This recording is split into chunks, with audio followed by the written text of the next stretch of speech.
My name is Nhlanhla Mkhwanazi.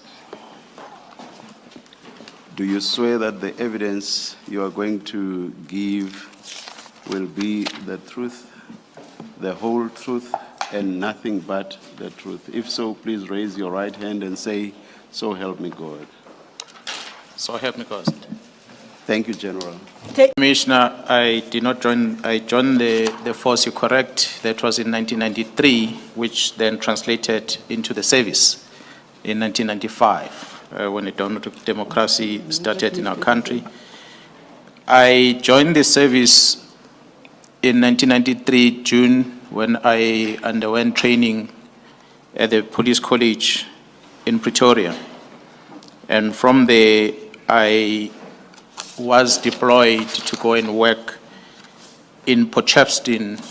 At the time, the unit was called Internal Stability Unit.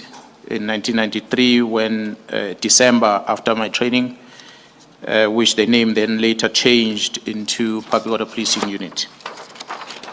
And from Public Order Policing Unit, Potchefstroom, I moved to Durban, Public Order Policing Unit. That is when I joined the Special Task Force from Durban. I attended a training in the Special Task Force in 1998. And from there, I worked at the unit, the Special Task Force Durban, until 2001. In 2001, I moved to Pretoria, where I assumed command of the Pretoria unit, Special Task Force. And from there, I became the deputy head of the task force, and subsequent to that, promoted to the overall commander of the Special Task Force in 2005. And from there, I moved to become a head of specialized operations that includes the Air Wing, the Special Task Force, the NIU, TRT, and other units that are tactical in the South African Police Service. And from there, I became the acting National Commissioner.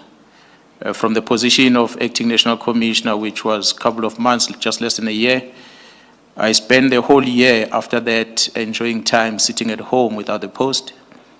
And subsequent to that, I was then deployed to be the head of facility management in the South African Police Service. And from there, I became the head of the training section of the police, which is a division that is referred to as Human Resource Development. And from Human Resource Development, I was deployed in KwaZulu-Natal to go and act in the period 2018 until 2019. And from there, I moved back to the head office under the Division Operational Response Service, where I worked until 2021. That is when, in April, I assumed my responsibility of being the Provincial Commissioner of KwaZulu-Natal. So that is a position I'm currently occupying. The Mr. Matlala, Cat Matlala, Vusmus Cat Matlala, is one fellow that has been enjoying too much privilege from the law enforcement. And the typical example is that one of, or at least few of his vehicles, not talking about the number, but it's a couple of them, 4 or 5, the number will be confirmed through the report. His personal vehicles were registered by the Deputy Chief of Police at Guruleni, that is Major General Mkhwanazi. He facilitated the registration of these Mr. Matlala's vehicles under the municipality as if they are municipality official vehicles, utilizing the funds from the municipality of Guruleni. So the vehicles then belong on record, when you test them on the system, they reflect as if they belong to municipality. It did not end there, commissioners. He took these vehicles and he caused the municipality to take the blue lights that belongs to municipality. The blue lights are supposed to be for the law enforcement vehicles within municipality, and he fitted those blue lights in these vehicles. And these vehicles were then given to Mr. Ket Matlala, I must indicate in terms of the Traffic Act, the only authorized bodies to be able to drive with blue light on the streets are law enforcement, which would include SAPS, the Metro Police, Traffic Police, as well as the military police of the defense. They are the only one authorized by law to make use of these blue lights. And even the utilization of the blue light is somehow regulated, that you cannot just willy-nilly use a blue light. So it's an emergency light, it's a warning light. But this was not only done by Matlala privately to the service provider, but it was done by law enforcement of Ekurhuleni. And to confirm this, there is a report that is available, because this complaint comes from the chief of this municipality. When he registered the complaint against this, told, according to his words, he was suspended because the principal at municipality did not want him to pursue this investigation against his junior. So he provided this information, and he brought this to the attention of his executive in municipality, city manager. It will appear that not much was done to the person that was responsible for this, despite the fact that the law was broken.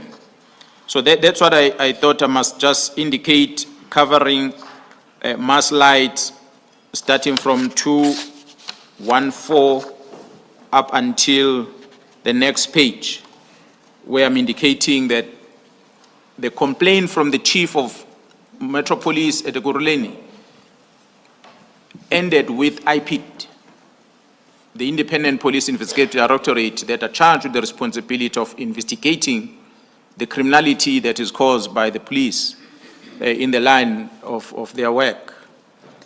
The IPID conducted this investigation, and there's a report that the IPID produced to Ekurhuleni, a report that makes recommendations to the executive of Ekurhuleni for them to take action against this Major General Mkhwanazi, who is a deputy chief responsible for operations at Ekurhuleni. There is a gentleman, according to the records that we have, that the team will come and display further, that he's a businessman in Northwest, Mr. Suliman Karim. Mr. Suliman Karim, as a businessman in Northwest, maintains a direct communication with the arrested person, Vusmu's Ket Matlala. And in their communication, it involves the contract that Ket Matlala has with the police service, which was a 360 million rand contract I spoke about during the press briefing. And in this communication that the two of them are having, Matlala is approaching him to help him engage with the minister in order to stop the cancellation of his contract. And this Mr. Suliman Karim, of course, commits to do that because he has this relationship with the minister. And as I say, I don't want to dive deeper into the other conversations or activities that are taking place in that communication between the two. However, the intention here to display is to show that there is this gentleman that is part of the movement of money and the coordinator between Mr. Matlala and the minister, and is part of the investigation. That's why I'm not going to go deeper into explaining how the movement of funds and the likes are happening. But it's just to flag him as an enabler to facilitate the interest of the minister as well as the relationship with Ket Matlala. General, I apologize through you, commissioners. I just conferred with my junior, and it would seem like you sound less audible today than you have in the past 2 days. So perhaps it might require you to bring the mic closer to you. All right. Thank you. Forgive me, commissioners. I've been trying to speak English for more than 48 hours now, so it's. So if I'm right. So I'm going to try to be audible, but working at Crime Intelligence will sit in such a meeting and be able to take copies of presentations. And, or alternatively, someone from, no, you are safe, commissioners. Apologies, Chair.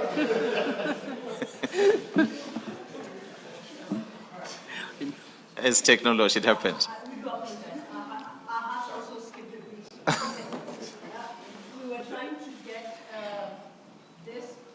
I suppose maybe this is why Mkhwanazi is coming to me with this, is that first General Tsele calls me, he's a former minister, he calls me and he says the Premier of Gauteng have approached him to go and work in Gauteng to help him fight crime in Gauteng. Therefore, he needs General Khumalo, who is a district commissioner and ex-task force commander in KZN, to come and work with him in Gauteng. And I find it strange because I think he called 2 or 3 times. While I was in a meeting, I kept giving the phone to one brigadier who was with me in the meeting. And after that, I had a conversation with General Tsele, and then he pleaded with me to release this general to come to Gauteng. And my surprise was, but when General Tsele was in the police, he did not like the general, Khumalo. He didn't like him at all. So why now that he's out of the police, he trusts Khumalo to come and work with him in Gauteng? It was just strange. And I turned to my colleague, Jaron Hua, who was with me in a meeting. This was in Durban. Jaron Hua works at the head office from HR. So I turned to her and said, but I received a strange call here. General Tsele is asking me to approach Khumalo, who's a district commissioner in Zululand, to come and work with him in Gauteng, meaning he must resign from the police and go and work in Gauteng with him for 5 years, then he will come back into the police, which was very odd. And Jaron Hua was also confused. He said, but as far as I know, Tsele didn't like Khumalo. And he made all of us at the head office to believe that Khumalo is a bad person. Why will he now suddenly want Khumalo to work with him? So it was just a strange call. I then contacted Gerald Kumar. He's a major general.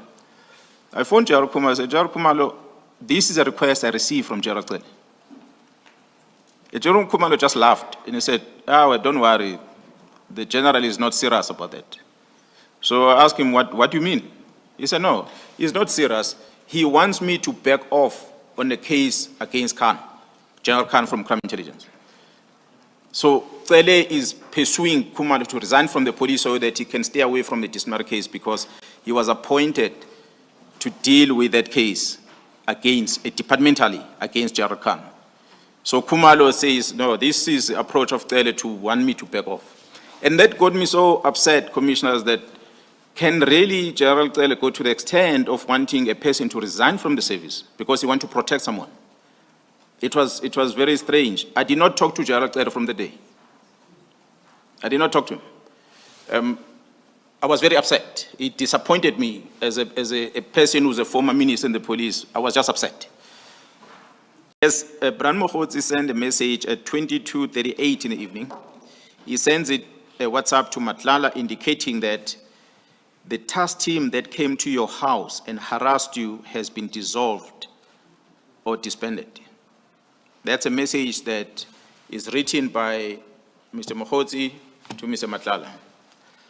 In general, by this point, you still don't know. We don't know anything. You only came to know about it on the 2nd of January. Exactly. The disbandment decision, that is. Exactly. And from the record, as we investigate, commissioners, I can confirm most likely, I'm not saying that is the truth, that even the National Commissioner's Office that were recipient of the letter that was dispatched on the 31st, they received it late in the afternoon, I think after 4. So ordinarily, people working in the office by that time, it's a New Year's Eve, they're most likely not in the office, but that's when it was dispatched from the Chief of Staff to the office of the National Commission. But Bran Mkhwanazi knows about it on a public holiday. and there's no one in the office, then in the evening, he then sends this message to Kat Matlala.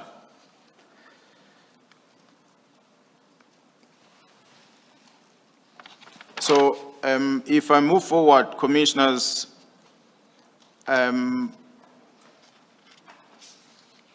You should now be at your paragraph 209.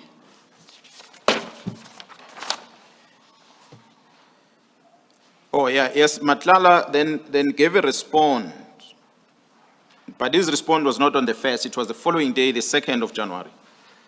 And he wrote on his message response, oh really? I see you tried calling me last night. When is this happening? This is Matlala asking Mkhwanazi, and Mkhwanazi responded on his WhatsApp. He says, they got the letter on Monday. As we speak, they are bringing all the dockets to Spear.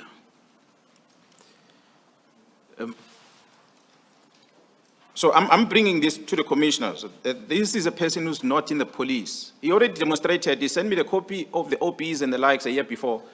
And now he's talking about the disbandment of the units and the dockets that are moving to Spear.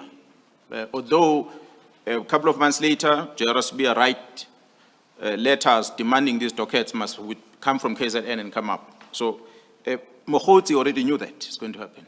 It's here in it's written. I'm talking about experience I had, was that Mkhwanazi had written a first letter and referred to the Inspector General. Inspector General responded back and said, this is not my terrain. And Mkhwanazi wrote another letter and say, my final decision. And that was the end of that case. But coming back now to the stopping of a disciplinary part, because although they are saying this in court, but disciplinary is within my control, I'm not going to stop it, not unless they write to me and they say I must stop. Inspector General, remember I said, commissioners, is the one who have an oversight role within the 6-rand fund account. So what she says to me in black and white, I must believe it because she's the one who's responsible for monitoring the abuse of this fund and whether it is in use according to the rules set out within the intelligence space. So before I left with her to the house, I told the minister that I'm done acting. If you think me being the acting national commissioner, I must now bow down to the wrong illegal instructions that you're giving me. His words was, I didn't appoint you, it's the president that appointed you. So I told the president, I'll go and meet with him, but I'm done acting. So I went to the Inspector General's office, and I don't know whether it's my ancestors or whatever that helped me, because the letter that she had written me first, that cleared Nhlanhla and said I must charge the CFO, which she later withdrew, she did not destroy the letter. She archived that letter. And she issued me another letter which contradicts that one. Remember, the first letter said Nhlanhla is clean. Now that she's giving me another letter that talks about the case, she's saying, no, Nhlanhla is not clean. He must go to court. So those two letters are contradicting each other. But instead of destroying the first letter, she didn't. She archived it, and she withdrew that from the archive. She gave it to me. So I took that and I walked, contacted the president, and I told the president, I'm done acting. Then the president said, no, I'm going to get someone. And I went to meet management. I told all the generals, I said, prepare your exit, because whoever is going to come is going to deal with you harshly. And indeed, that's what happened, commissioners. The General Pierre was appointed, and I was made to go and sit at home in Montana for the whole year, which was fine. I know. General, even the commissioners watch television. You can take it from me that we saw the media briefing on 6 July 2025. You talked about protocol, which means following official channels. I'm more curious about the dress code on the day and the fact that people who appeared were armed. Just give us a general picture. Is that normally how your team dresses? Why were they dressed that way on the day? Although we have to now display our tactical strategies in public, but commissioners, as we're investigating and this picture coming together, then we start realizing that we now have to move from being a service provider to society to becoming a force in order for us to prevent the El Cadors and the Mexicos to happen in this country. Because the threat, the enemy that we saw that is infiltrating crime intelligence, is infiltrating parliament, and is controlling our executive authority and going into the heart of the police operations, which is investigation. To date, I'm speaking to you, the Matlalas and the likes, if you go and see the record of cases withdrawn against Matlala, more than 18 here in this province. And you really realize that you can no longer wear a tie and face this fight. So this is a fight that requires, for one, to apply the tactics that is learned over years. And one had to draw on experience I had in the task force of saying, how do you deal with a terrorist? And because as I see it now, I think this is terrorism. This is people who want to take over government, not through the ballot paper, but through these criminal activities. We must protect those goes to the voting station. Political parties exercise their rights, they vote, they appoint government. But if government is going to be taken in this fashion, it cannot happen under our name. So it's for that reason that we wanted to communicate a message to South Africa that we are ready, and communicate a message to this drug squad, politicians, the executive, police officers within law enforcement agencies, that we're ready for them. I said when I presented earlier, I knew that I've got a target on my back. So for me, maybe you'll forgive me in saying this as a Zulu man.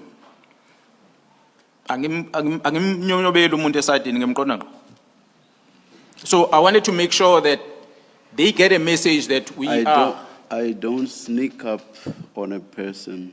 I face them directly. So Commissioner, we were pushed to the corner that for us to counter this, what is happening, let's draw attention of South Africa for them to realize the battle that we're about to face. And it is a battle, I must say, as I said, when we put that screen, that they are so-called experts, they are so-called forensic investigators, they are so-called journalists. There's a whole lot of people that are spreading news, feeding the narrative that has been perpetuated by these people internal. We have people in the organization that when a case is open, they take the docket and they keep it in their office and they don't investigate it. And we have evidence for that.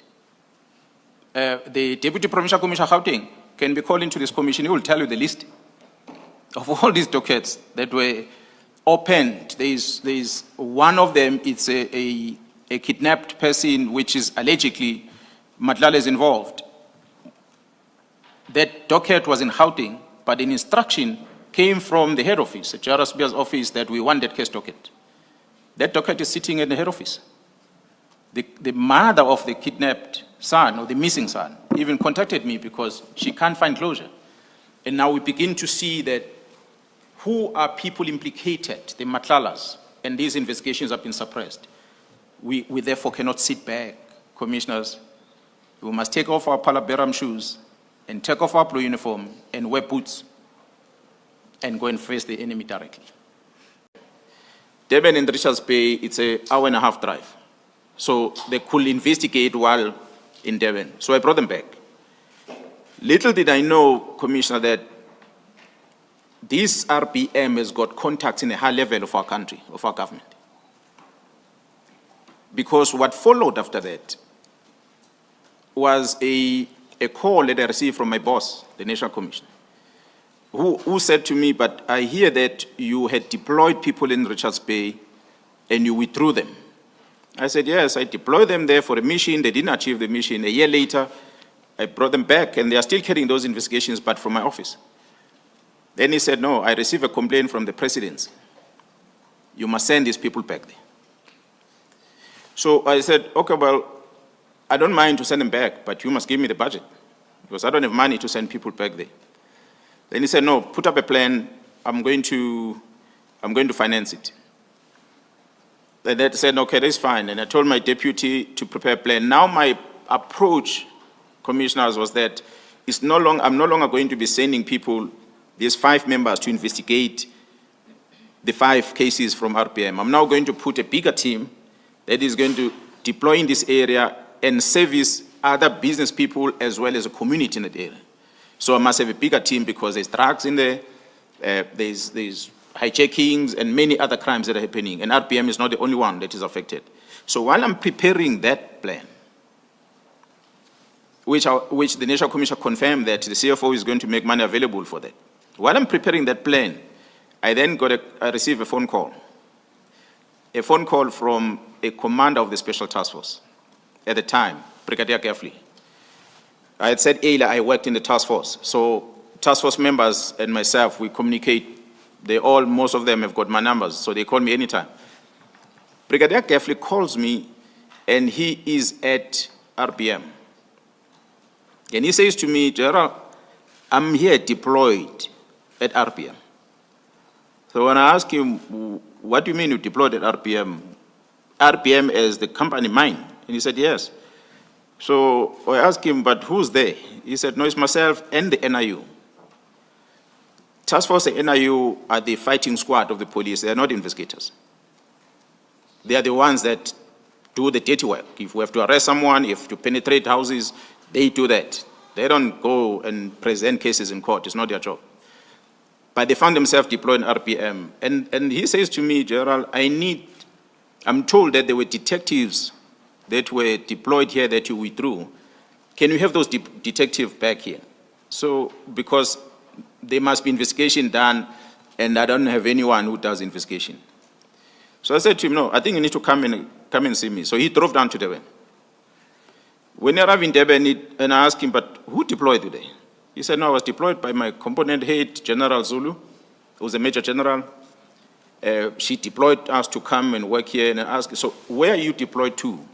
The entire area or RPM only? He said, no, RPM strictly. Our instruction is that you go to RPM, you don't work anywhere else.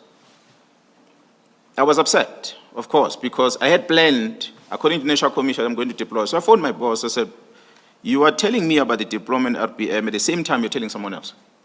What's going on? And he said, no, I think we need to engage with Jar Musigidi, who's a deputy national commissioner. And so I then decided to keep quiet. I released these detectives to Brigadier Gafley. So he included them on his budget. They went back to RPM. So they sat there for that period. And was this again to be RPM only, or was it now to be in accordance with your plan of servicing the entire area? No, it was for RPM only. I can confirm that. So the members deployed there for, I think, almost a year. So RPM had the privilege of getting a SAPS deployment to service only them, which was funded at the national office. I'm sure the management of the police will come and explain as to what informed that and the cost that was spent on it, which was against my proposal. So they were there for RPM and nobody else but RPM. You said this was a good few years back. Who was the national commissioner then? The current national commissioner, Karim was the boss. And respond to allegations. I'm going nowhere. Thank you, General. Yes, ma'am. Commissioner?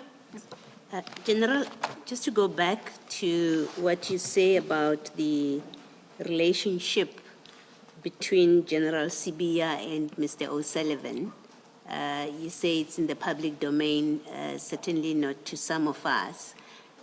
Lest it be what you've said, lest it be understood, if that was not your intention, to mean there is an improper relationship. Perhaps if you could just say a little bit more about this relationship. Are they familial? Is it professional? What in fact is this relationship you're speaking of? Commissioner, I cannot talk about the nature of the relationship between the two of them. What I know is what Jarasbia told me personally, that Paulo Sullivan is his friend. He said it with his own words to me. That's why I'm saying, on me going to the media addressing the nation on the 6th, then Paulo Sullivan went into the media and accused me. instead of listening to the message I'm delivering and cause these allegations I'm making to be investigated, he didn't bother. He just fired back almost immediately. So that made me realize that in Zulu will say, "Ushayinja kumuninoai." So I like to believe that perhaps this what I was alleging there somehow links him somehow.